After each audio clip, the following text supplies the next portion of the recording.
כבר יום שישי ונשארו כמה שעות, כל שנייה עולה ביוקר, לא יכול כבר לחכות.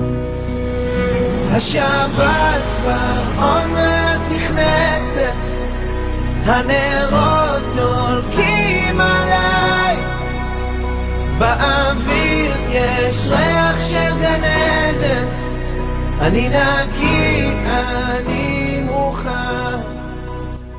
Shalom Ouvracha, Parashat Be'alotecha cette semaine. Alors je voudrais dédier ce shiur Leilu Nishmat, mon grand frère Shalom Bar Rachel, Shayom Pekudat Shenato, ainsi que mon grand cousin Claude Ayush Barachma Lebet Kohen Skali, Shetehe Nafsham Tzarura Bitzchor Achaim. Rabotai, comme on le sait, Parashat Be'alotecha, c'est un tournant dans l'histoire du clan Israël. La Torah, elle prend son microscope des plus puissants, elle agrandit les fautes des Béné Israël et elle nous permet d'en tirer la leçon. C'est justement le but. Et on voit qu'à partir de Be'alotecha, les Béné Israël ne vont faire que chuter dans le désert. Ils vont dans cette paracha, alors ils vont se plaindre, mais il faut savoir que la grande leçon de cette paracha, c'est qu'un homme a le droit de se plaindre à Hachem. Or, ce qu'il n'a pas le droit de faire, c'est de se plaindre contre Hachem. Et donc, c'est une vraie avoda. Ensuite, il y aura bien sûr la faute des Meragelim. Et ensuite, il y aura la faute de Korach. Et donc, après, la Torah, elle va passer directement à la 38e année lorsqu'elle arrive à Parashat Chukat. Mais pendant toutes ces années dans le désert, la Torah, justement, elle va nous donner combien et combien d'enseignements qui vont nous toucher à nous, justement, pour qu'on puisse avancer dans notre Avodat Hashem. On voit que la faute de cette semaine, c'est une faute qui n'est épargnée par personne. Tout le monde, alors, se plaint au quotidien. Qui c'est qui n'a pas quelque chose à dire ou à redire sur ce que Akadosh Baruch Hu lui a accordé dans sa vie? Mais il faut réaliser que c'est uniquement si on arrive à voir le positif, si on arrive à voir le bien derrière, que là, on pourra avancer dans la vie. Quelqu'un qui ne va faire que regarder ou dénoter ce qui ne va pas, c'est quelqu'un qui manque de reconnaissance. D'ailleurs, on voit dans la paracha que du fait qu'ils se sont plaints, alors il y a eu un feu, justement, qui est descendu du ciel et qui a touché une partie du clan Israël. Mais le Maharal demande pourquoi le feu, justement. Parce qu'un Ben Israël qui n'arrive pas à reconnaître les bienfaits d'Hachem, alors c'est quelque part, il va montrer sur terre que tout ce que Hachem il envoie, ce n'est pas bien. Pour réparer cela, on a envoyé un feu pour permettre au Ben Israël de réaliser au contraire. Et de quel Ben Israël on parle ici? On parle de ceux qui étaient dans le désert, qui n'avaient aucun souci, les nuées qui les suivaient, les protégeaient, ils avaient le beurre de Myriam, ils avaient la manne. Sur quoi est-ce qu'ils vont se plaindre? Et donc la Torah témoigne, Vayhi ha'am kemit oninim ra be'ozne Hashem, Vayishma Hashem vayichar apo. Et donc Hashem s'est mis en colère justement sur ce peuple. Comme on le sait, le peuple, c'est le Erev Rav, ce peuple qui s'est associé au Béné Israël et qui ont fait fauter malheureusement le peuple. Et donc, qu'est-ce qu'ils ont commencé à faire? Comme on a dit, ils ont commencé à se plaindre. Et donc, Rabotai, dans la vie, justement, se plaindre, si on commence, alors, en la davar sof. On n'arrêtera pas de se plaindre. C'est comme une habitude. Quelqu'un qui ne voit que les choses qui dénotent, alors malheureusement, toute sa vie, elle va passer comme ça en train de se plaindre. Il y en a qui arrivent à un certain âge où ils ne font que s'asseoir et se plaindre envers l'autre et chacun envoie les plaintes les plus grandes. J'ai vu un que je connaissais qui était, il y a quelques années, il était vraiment millionnaire. Et le malheureux, au travers des années, il a fait des affaires qui n'ont pas donné et il a tout perdu. Et je l'ai rencontré il y a une semaine environ Et il m'a dit, vous savez que dans la Torah, il faut apprendre à voir le verre à moitié plein, voir ce qu'il y a de bien. Il dit, dans ma vie, alors je peux vous dire que mon verre, il est complètement vide aujourd'hui. Mais j'ai appris à remercier Hachem uniquement sur le fait qu'il m'a accordé déjà un verre. Et donc ça m'a fait réfléchir, je me suis dit, dans toutes les situations, même dans une situation extrême comme celle-ci, alors il faut apprendre à voir le bien. Rabotai, il y a eu en Israël, à Bnei Brak, il y a 2 ans environ, c'était un Motsei Rosh Hashanah. Écoutez bien cette histoire. Et donc, les Béné Israël, ils attendaient à une station de bus et le bus n'arrivait pas. Et il y avait une cohue parce qu'il y avait énormément de Béné Israël, un Motsei Rosh Hashanah, on peut imaginer, qui attendaient le bus pour entrer de Bnei Brak à Yerushalayim. Et donc, ils attendaient. Finalement, il y a un bus qui se présente, mais ils ont vu le numéro du bus, c'était écrit 318 pour aller à Rehovot. Et il était déjà presque 1h du matin, et ils ont supplié le chauffeur, sois merachem sur tous les Béné Israël qui sont là. On est Motsei Rosh Hashanah, on attendait le bus pour entrer à Jérusalem, et ton bus il va à Rehovot. S'il te plaît, amène-nous à Jérusalem. Lui, il réfléchit, il voit autant de monde, et donc, il décide, il change le numéro du bus, il le passe à 402, et c'est le bus qui va à Jérusalem. Tout le monde monte dans le bus, il s'entasse, et ça y est, le bus part pour Jérusalem. Et arrivé proche de Jérusalem, un qui se trouvait devant le chauffeur, il lui dit, mais la vérité, vous êtes courageux, parce que vous allez payer cher envers votre patron, qui lui vous a demandé d'aller à Rehovot, et vous avez décidé de vous-même d'aller à Jérusalem. Il lui dit, je vais te dire la vérité, lorsque on a vu dans la caméra, on a vu autant de Juifs qui attendaient le bus pour aller à Jérusalem, et que nous on était en retard, mais c'était malgré nous, pas de notre faute. On savait que si le chauffeur qui arriverait là-bas pour vous prendre, pour vous emmener à Jérusalem, alors tout le monde se serait plaint, il y en a même qui auraient maudit le chauffeur, etc. Et donc il n'y a aucun des chauffeurs qui voulait venir. Et donc quand j'ai vu cela, j'ai dit ok, j'ai une idée, je vais venir, mais je vais changer le numéro du bus et je vais arriver. Et quand vous m'avez supplié, alors j'ai changé le numéro du bus. Pendant tout le chemin, alors j'ai entendu combien et combien de brachot que vous m'avez faites. Et donc j'ai dit, ça valait la peine justement de faire semblant de changer le numéro pour que je puisse vous prendre et que je reçoive autant de brachot. Mais Rabotai, de cette histoire, on en retire combien et combien de moussard. On n'a pas besoin d'attendre que Akadosh Baruch Hu, il va changer le numéro du bus pour que on vienne à le remercier.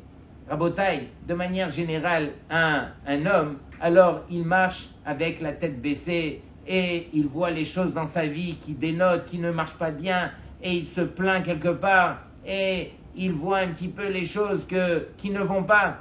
Pendant que, une fois que Akadosh Baruch Hu, il l'aide, il lui montre le soleil dans sa vie, c'est là que l'homme, il se reprend et il commence à changer. Pas besoin d'en arriver là, Rabotai. Akadosh Baruch Hu, lui, ce qu'il nous envoie, c'est notre bien par excellence. Il n'y a rien que Hachem peut envoyer, si ce n'est que pour notre bien. D'ailleurs, un homme sur terre ne peut pas décoder qu'est-ce qui est bien dans sa vie ou pas. Si ce n'est que c'est Akadosh Baruch Hu qui décide, encore une fois, qu'est-ce qui est bien pour lui. Et donc, dans notre paracha, on voit justement que, ici, les bénis Israël, entre autres, ils ont dit Zacharnu et hadaga asher achanu b'Mitzrayim. On se rappelle justement des poissons qu'on mangeait en Égypte et de toutes ces choses là-bas qu'on avait l'habitude de manger. Mais Rabotai, on parle des bénis Israël qui recevaient la manne au quotidien. C'est quoi le problème? Il te manquait le goût du poisson. Alors pendant que tu manges la manne, tu penses au poisson et tu auras le goût du poisson. C'est quoi cette plainte que on se rappelle des poissons qu'on mangeait dans le désert? Comment est-ce qu'ils ont pu se plaindre de la sorte? De là, on en déduit, c'est plus facile de pleurer, de pleurnicher, de se plaindre, plutôt que de réfléchir. Ils avaient juste à réfléchir et accorder à la manne qu'ils mangeaient le goût du poisson. Or, ils préféraient se plaindre. Une autre chose, c'est que on a du mal uniquement à manger la même chose tous les jours. On a besoin de ressentir. On a besoin d'abord d'avoir l'odeur, d'avoir les yeux. Ce sont les yeux qui mangent le plat. Et donc les Béné Israël se plaignaient de ne pas pouvoir justement alors profiter comme ils avaient l'habitude. Mais entre nous, ce n'était que des plaintes qui n'avaient aucun fondement. Pourquoi ? Parce que lorsqu'ils étaient en Égypte, si déjà on ne leur donnait pas de la paille pour faire des briques, à plus forte raison qu'on ne leur donnait pas ni de poisson, ni des kishouim, ni tout ce qu'ils ont demandé. Et donc ici, Rashi nous dit, c'est quoi se plaindre ? C'est uniquement d'ivrei alilot. Ce sont des prétextes. Lorsque un Ben Israël, malheureusement, il se plaint, c'est que derrière la plainte, il y avait combien et combien de prétextes. Il voulait quelque part se venger, ou ils n'étaient pas contents de ce que Hachem leur avait accordé, et donc ils ont fini par se plaindre. Mais à la source, combien alors cette plainte, elle est actionnée justement par les prétextes qu'il y avait dans la bouche ou dans la tête des Béné Israël. Rabotaï, le soir de Pessah, entre autres, on a chanté le chant de Echad mi yodea. Lorsqu'on arrive à Hamisha, alors on a tous répondu Hamisha Chumshe Torah. Or ici, dans notre paracha, selon l'avis de Rabbi Yehuda Anassi dans la Gemara de Masechet de Shabbat, alors on ne dira pas Hamisha Chumshe Torah, mais plutôt Shiv'a Sifre Torah. C'est-à-dire que il y a le livre de Bereshit, Shemot, Vaikra, comme on les connaît. Lorsqu'on arrive à Bamidbar, depuis le début de Bamidbar jusqu'à la paracha de Vayhi bin Soa Ha'aron, alors c'est un livre en lui-même. Ensuite, il y a la paracha de Vayhi bin Soa Ha'aron qui est délimitée par deux nun à l'envers, qui forment un livre. Et ensuite, il y a, depuis la fin de Vayhi bin Soa Ha'aron jusqu'à la fin de Bamidbar, c'est le 6e livre, et le livre de Devarim, le 7e. Et donc, pourquoi est-ce qu'on a accordé un livre, justement, à part entière pour ces deux psukim qu'on retrouve dans Vayhi bin Soa Ha'aron, délimité encore une fois par deux nun à l'envers? La Gemara nous dit c'était pour séparer les deux pour Anouyot, les deux malheurs que les Béné Israël ont eus. Le premier, comme on a dit, c'est tout de suite après la paracha, on voit que le peuple a commencé à se plaindre. Ah, vous avez commencé à se plaindre, à dénigrer le bien. Vous avez manqué de reconnaissance envers Hachem. Alors voici la décadence que les Béné Israël vont vivre justement à cause de ces plaintes. Et quel était le malheur qui précédait justement cette paracha? C'était lorsque les Béné Israël sortaient du Har Sinaï. Alors bien sûr, ils ont reçu la Torah. Mais quelque part, les Chachamim viennent décoder au travers des actions des Béné Israël qu'ils sont partis de cet endroit un petit peu trop vite. Comme celui qui va quitter l'école, qui va prendre son cartable et qui va se sauver à la fin de la journée, il va rentrer chez lui, ça y est, il en a marre. Et donc les Béné Israël, quelque part, ils ressemblaient à celui qui s'est sauvé, où ils se sont dit, plus on reste là-bas, et plus alors, Akadosh Baruch Hu, il va nous accorder encore d'autres et d'autres mitzvot, d'autres et d'autres commandements. Et donc, ils avaient du mal à digérer, quelque part, ce mariage forcé qu'ils avaient avec Hachem, qu'ils avaient avec la Torah. Je le dis dans mes mots, bien sûr, mais les Béné Israël, eux, ils avaient du mal à supporter. Et quelque part, c'était un malheur de jumeler ces deux malheurs ensemble. Alors, ça aurait été un kitroug, une accusation chazvé shalom sur les Béné Israël. C'est pourquoi la Torah elle s'est permise justement de les séparer. Pour comprendre un petit peu justement ces nun, entre autres, alors on sait que le nun, lui, justement, alors il fait référence à Somer Hashem Lechol Hanofelim. Le nun fait référence à la Nephila, à la décadence. Et donc ici, les Béné Israël, malheureusement, oui, ils sont tombés, mais ils ne sont pas tombés complètement. C'est pourquoi on a mis un deuxième Noun à l'envers qui montre que même si tu tombes, Akadosh Baruch Hu, il sera là pour te relever. On sait que le Noun, bien sûr, il représente le chiffre 50, et donc ce sont les 50 portes de la Bina, les portes qui permettent de comprendre la Torah, les 50 jours de Shavuot, le Yovel qui est à la 50e année, combien ce 50 il a de valeur. Et le Zohar il nous dit, mais qu'est-ce qu'elle a de grand cette paracha de Vayhi Binsoa Haaron? Le Zohar il nous dit que dans ces deux psukim, il y a là le but de toute la Torah en résumé.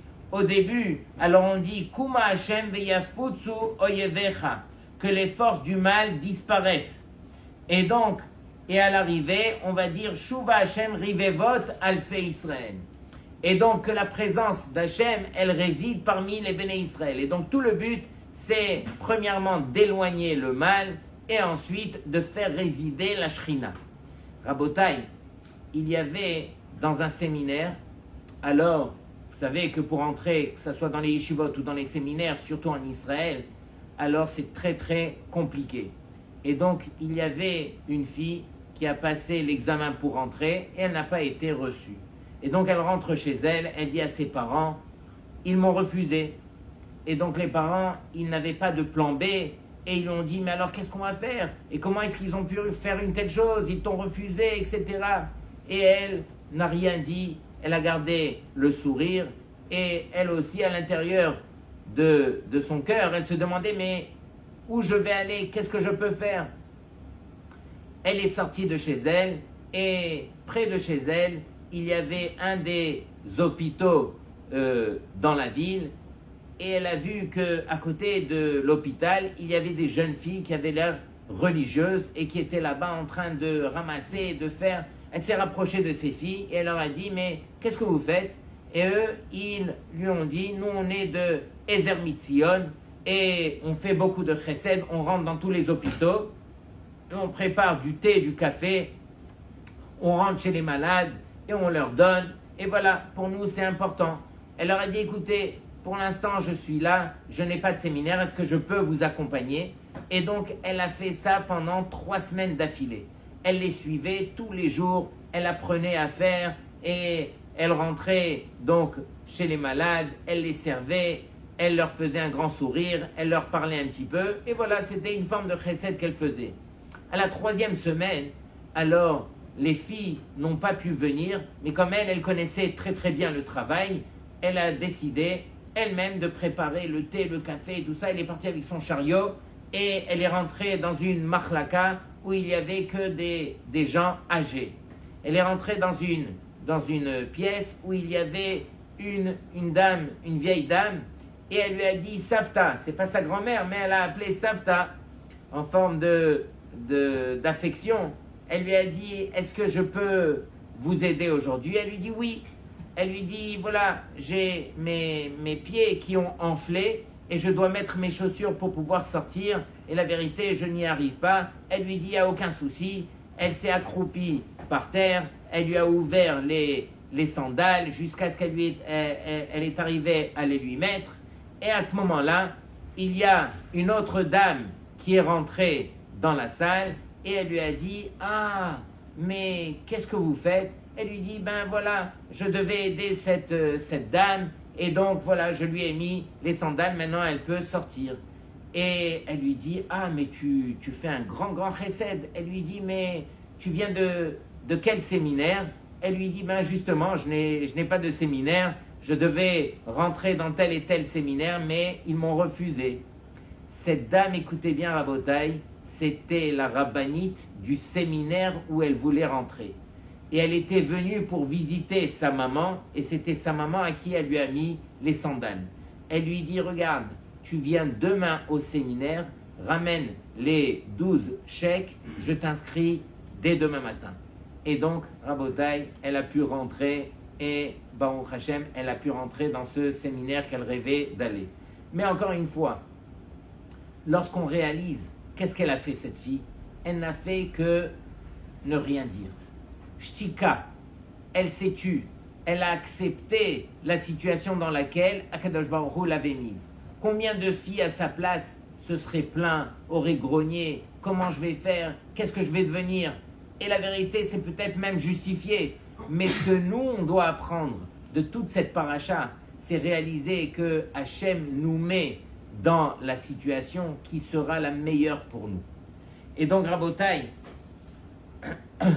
comme on a dit, le message de notre paracha, c'est justement d'apprendre à se plaindre auprès d'Hachem. Lorsque j'ai l'occasion de pouvoir prier, eh bien justement, quand est-ce que c'est permis justement de se plaindre? Quand est-ce qu'on a le droit de se plaindre? Il y a même un Shulchan Aruch justement sur les plaintes. Écoutez bien, la Torah, elle, ne demande pas à l'homme de tout garder à l'intérieur de lui. On voit beaucoup de tzadikim qui, eux, ont su nous éclairer justement dans ce qui était permis de se plaindre ou pas. Ne serait-ce que dans notre paracha, le plus grand, Moshe Rabbeinu, alors il a commencé à se plaindre auprès d'Hachem. Il a voulu démissionner de son poste. Ça y est, je n'en peux plus. Moshe Rabbeinu, comme on le sait, avait un niveau spirituel. Il s'était tellement séparé du matériel. Lorsque les Béné Israël sont venus lui dire que on veut du bassar, d'agim et tout ça, mais lui, il était tellement loin de ça. Ça y est, je n'en peux plus. Lama hareota leavdecha. Pourquoi est-ce que tu as fait du mal à ton serviteur? Écoutez la question que Moshe Rabbeinu a eue envers Hachem. Et donc, quelque part, Moshe s'est plaint envers Hachem. Est-ce que c'est permis? Alors, du fait qu'ici, il n'a pas critiqué sous forme de révolte. Il cherche juste à accomplir sa mission pleinement. Mais il demande à Hachem quelque part de l'aide, alors ça sera permis. Deuxième, on voit que Chana, Vatit Palel Chana al Hachem. Donc Chana, elle est venue et elle a déversé justement toute sa peine devant Hachem. Et la Gemara, elle nous apprend que Akadosh Baruch Hu lui a ouvert son cœur et elle a pu prier. Donc encore une fois, quelqu'un qui vient déverser son cœur devant Hachem, ça c'est une plainte qui est justifiée. David Amelech, Rabotai, toutes ces années où David Amelech, alors il a souffert. Combien d'épreuves il a dû surmonter? Rabotai, si je vous pose la question, est-ce que David Amelech, il a écrit son Tehillim sur les cadeaux que Akadosh Baruch Hu lui a accordés ou bien sur les malheurs qu'il a vécus dans sa vie? C'est évident. David Amelech, il a fait Shirot Vetishbachot sur quoi? Sur tous les malheurs qu'il a vécus dans sa vie. Tout celui qui arrive, comme David Amelech, de traduire que ce qui se passe dans sa vie, c'est un bien pour lui, au point même de venir à en chanter à Hachem, alors on pourra l'appeler David Amelech. C'est ça la différence, Rabotai. David Amelech vient nous montrer encore une fois qu'il n'y a aucune plainte qu'on peut avoir sur terre. Si ce n'est qu'on se doit, avec la souffrance qui est à l'intérieur de nous, puisqu'on parle ici de quelqu'un qui souffre, on doit montrer combien est-ce qu'on a confiance envers Hachem. Et donc, la règle qui nous permet justement de justifier la tfila, alors, quelle est la plainte qui est interdite? C'est celui qui va venir devant Hachem et qui va dire « Mais pourquoi moi Hachem ?» Ou bien « Je ne supporte plus ce que Hachem me fait, lo alenu » ou bien « Tout est mauvais Hachem dans ma vie » ou bien nier complètement les bienfaits qu'on a reçus d'Hachem. Toutes ces choses-là, alors on va dire que c'est interdit, mais on appellera celui qui fera ainsi les mitonenim, ceux qui se plaignent, comme dans notre paracha. Par contre, la plainte qui est permise, c'est celui qui va se tourner vers Hachem et qui va dire « Hachem, j'ai mal » ou bien « Hachem, je ne comprends pas la situation dans laquelle tu m'as mis » ou bien « Hachem, aide-moi » ou bien « Hachem, donne-moi la force de comprendre un petit peu ton message ». Sur toutes ces formes, bien sûr, ce sont des plaintes, mais ce sont des plaintes, encore une fois, qui nous permettent de nous rapprocher d'Hachem. Quelqu'un qui cherche à se rapprocher d'Hachem, alors encore une fois, il aura son esprit qui est positif, et tout ce qui sortira de sa bouche, justement, lui permettra de se rapprocher d'Hachem. Rabotai, une ségoula personnelle, Et je pense que c'est quelque chose qu'on est tous capables de faire. Tout celui qui pendant 40 jours va s'efforcer de ne pas se plaindre. Alors, j'ai demandé à un Rav, un des Gdolim en Israël, qui m'a dit que celui qui arrive à faire une telle chose, il pourra, à l'issue du 40e jour, se tourner vers Hachem et demander à Hachem tout ce qu'il veut. Et Hachem lui accordera. Regardez bien la grandeur de celui qui fait confiance à Hachem, de celui qui arrive à traduire que tout ce qui se passe dans notre vie, c'est un bien et c'est le meilleur bien que Hachem aurait pu nous accorder. Rabotaï, qu'on arrive à ne pas ressembler à ces mythes onénimes et à apprendre justement à sortir que des choses qui sont positives. Shabbat Shalom les Kulchem.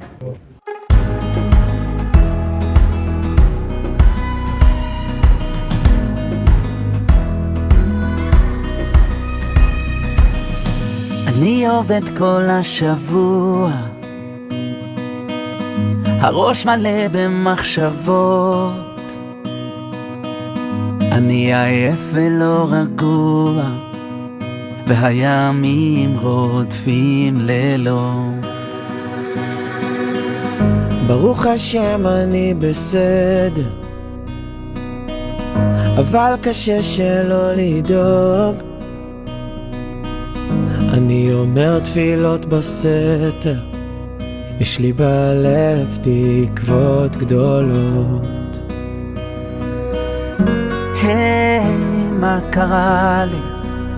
כבר יום שישי ונשארו כמה שעות,